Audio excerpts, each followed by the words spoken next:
Welcome. This is a video on the tactic of counterattacking. This is a very appropriate video discussion right now because of the modern tactics of the game. So many teams are delaying their pressure back into their own half and counterattacking, and teams are devising schemes to counter the counterattack. But these are some clips on some attacking counterattack principles. So let's see what we have. First, take a look at some successful counterattacks, but it's important to define here the difference between counterattack and direct play. Counterattack is more a topic that's paired with a defending scheme of delaying a pressure back into the midfield third or defending third, and then attacking out of that defensive stance because the opponent has opened up wide and high and let themselves vulnerable in behind themselves.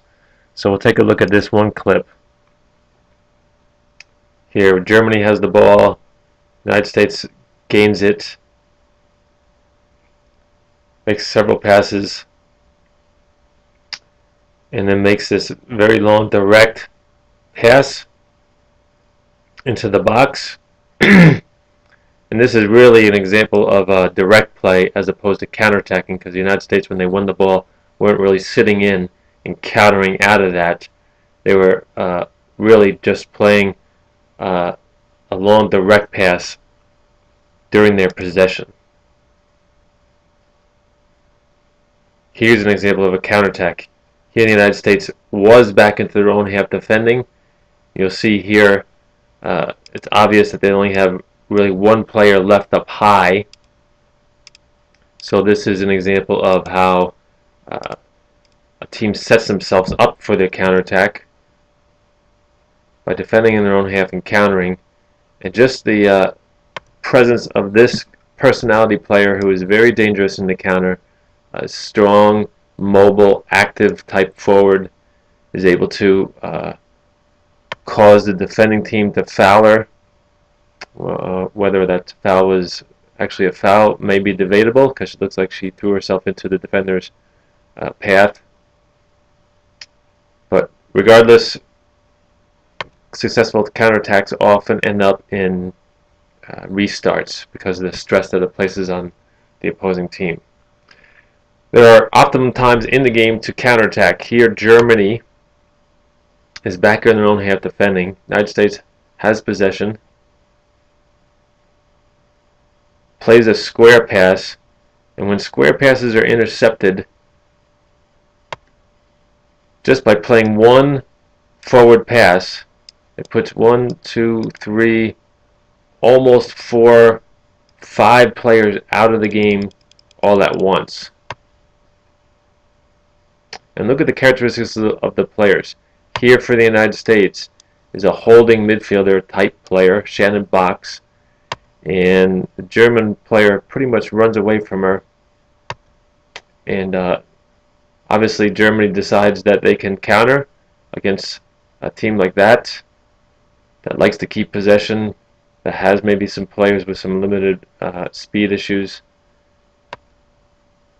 So that is a good time to counter, although the United States does well to get back and defend, just concede a long shot from outside the box. Here's another time to start a counterattack when save is made by the goalkeeper. Obviously, the United States has been pressing forward in such a way that they get a chance on goal. So she quickly comes to her line, starts the counterattack. And we know that they're pretty much successful because although that pass was a little behind the attacker, look how quickly they get players facing forward with the ball at their feet. Again, playing quickly, facing forward. There's a time the counterattack almost ends up being a successful counter. Though again, the United States does a good job of dropping and delaying. But of course, a steady barrage of that really opens up a defense. It makes them fatigued over time and is very difficult to play against. Here again is a great time to counterattack when possession is won in the midfield third, especially when it's central It gives lots of opportunities to counterattack because here the whole field is open to them. They can go wide to the right, wide to the left if they have a player running there. They can just dribble forward centrally. Of course, the whole field is open to them. Have to foul because they're under so much stress, and this player gets a yellow card. Good counterattack by the Germans. Here the United States has dropped into their midfield third. They win possession by a bad pass by the Germans.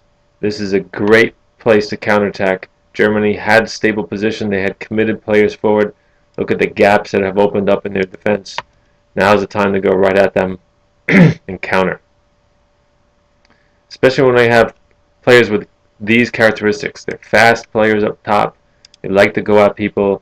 Their personality is such where they like to attack tirelessly throughout the game. Great opportunity to counterattack. Almost results in a goal.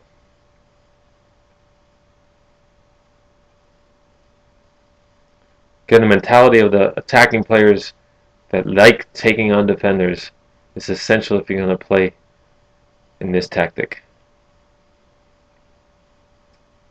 Again, here's a picture of the United States winning the ball in midfield. The winning of the tackle and the pass sort of forward on the tackle gets behind a lot of defenders quickly and allows them to attack.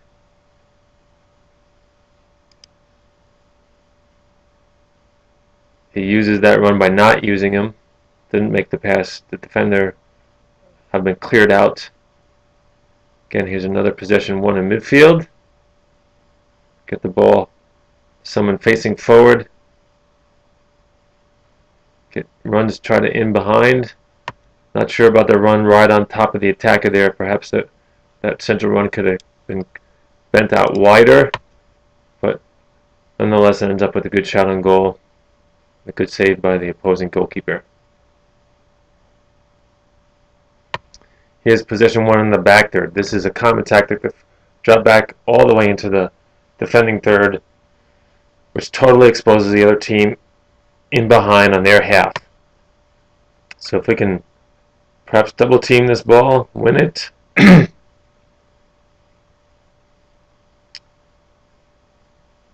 Pass a little behind the delay, but I like these runs up top. They are wider runs, which pulls defenders out of vital spaces. And again, these are great runs because this player can dribble forward, causing defenders to make a decision. Do I drop and stop the dribble, or do I go with the run? So this is a predicament for the red players. Again, the good wider run opens up gaps in the red defense. Or passes in behind them. Almost ends up with a shot on goal. Again, here's possession one in the back third.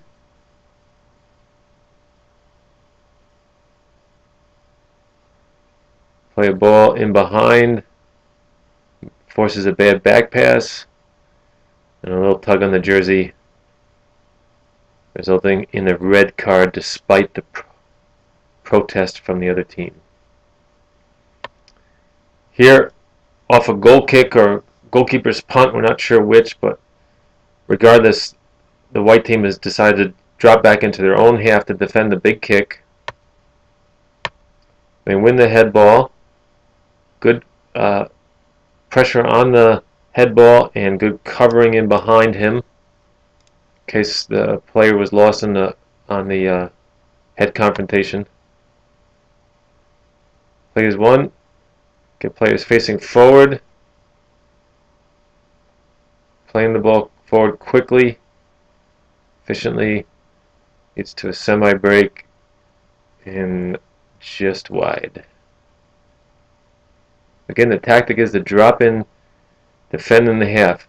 Here the United States concedes their attacking half, drop into their own half, see particularly Mia just turning and dropping back. We notice here what the opponent is doing. They're spreading out. They're getting themselves vulnerable to a counterattack.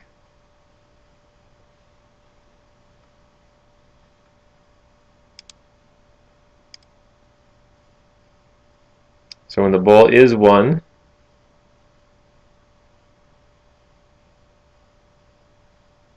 they can get in behind into that space quickly. Not sure about that call, but the referee is always right, I guess. Again, here we go. Off a restart. Great chance to counterattack. Off a corner kick. White team has committed players forward and a chance to get a goal.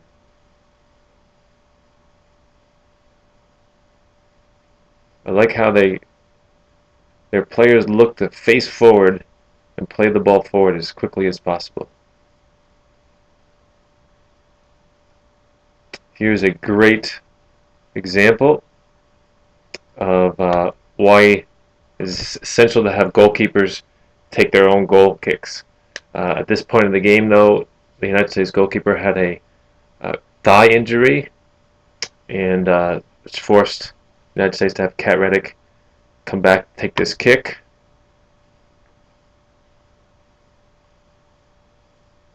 But if they win that head ball, the white team has all spread out to deal with the goal kick. And they can counter off of that, and it leads to what was at that point the tying goal in the Olympic semifinals. Off a quick throw and get the throw, take it quickly. The other team has not recovered yet. Again, these are all good times, good moments in the game to counterattack.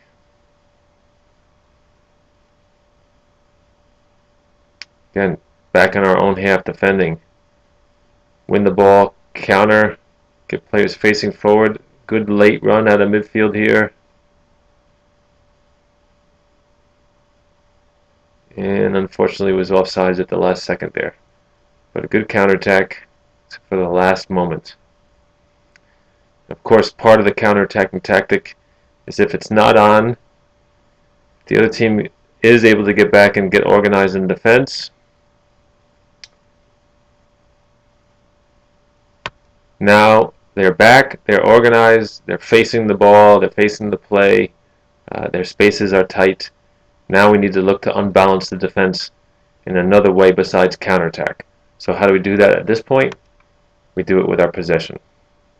So good decisions to keep the ball there. Of course, the topic of speed of play, the technical ability of the players, their ability to play 1 and 2 touches quickly and efficiently so that the advantage is maintained is essential. Is good one-touch play on the top of the box leads to a good shot on goal. These are all part of the topic of counterattack. Playing characteristics of players able to get forward, they enjoy playing the ball forward, players that are physically able to run and chase down balls, that like to take defenders on. These are all good characteristics of the players that lead to good, successful counterattacks.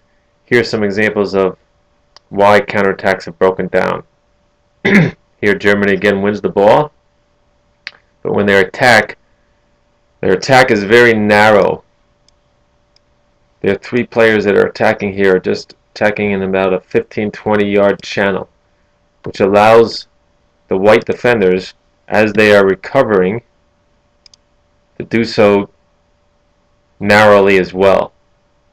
These players ran wider in support. It would have forced decisions on these 3 white backs, perhaps spreading them out a little bit more and leading to a more successful counterattack. But their narrow runs allow them to play right into the defense.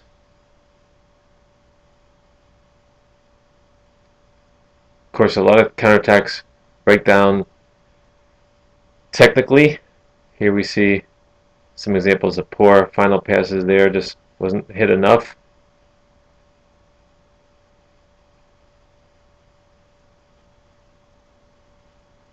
Here, this ball is overhit. Good dropping by TNT.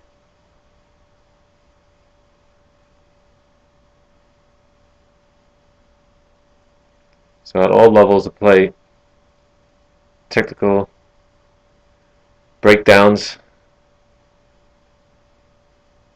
Again, maybe poor final pass, maybe poor decision to play that ball. The Reds had dropped in, so it needed a heavy pass to get in behind the backs, and it wasn't hit properly. Here TNT is countering, but the white players are dropping. They're dealing with the counterattack well. They get good guys in covering positions. They surround the ball. They're outnumbering this ball here in the immediate vicinity. Looks like it's 4 against 2. But the red team continues to press forward, and not exactly a good decision. Let's rewind that a little bit. No need here to keep forcing that inside.